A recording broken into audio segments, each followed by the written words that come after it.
Many people think engineers all have dry humor and no personality, just like Dilbert from the Dilbert comics. While this stereotype of your typical engineer is still up for debate, the career itself is much more exciting.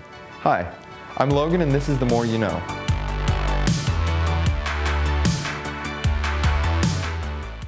You might have heard of various popular areas of study for an engineer, like civil, mechanical, and even chemical.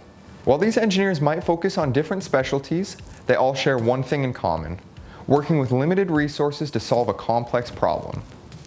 For example, ground-based engineers for the Apollo 13 mission to the moon had to solve a life or death problem when a wire ignited during a routine oxygen stir on the Apollo 13 spacecraft. Houston, we have a problem. To fix this and save the lives of the astronauts, the ground engineers had to put a square peg into a round hole with limited time. Well, we're looking at less than 15 minutes of life support in the Odyssey. And using only what was available on the spacecraft. Their solution? Using a hose, plastic bag, canisters, and a whole lot of duct tape, the astronauts and engineers solved the issue, and the astronauts were eventually able to make a safe return back home. For a more down-to-earth example, we have a class here at Casper College to teach us how to use the limited resources available to us to find a solution using video games. This class is called A Gamer's Road to Engineering.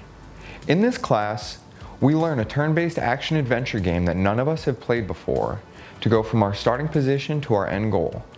Encounters with friendly characters and unfriendly adversaries help us to gain experience and add to our resources.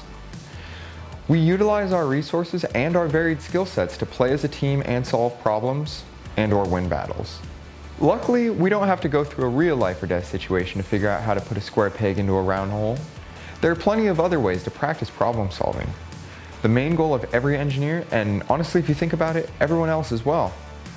That is why life is better when you know more.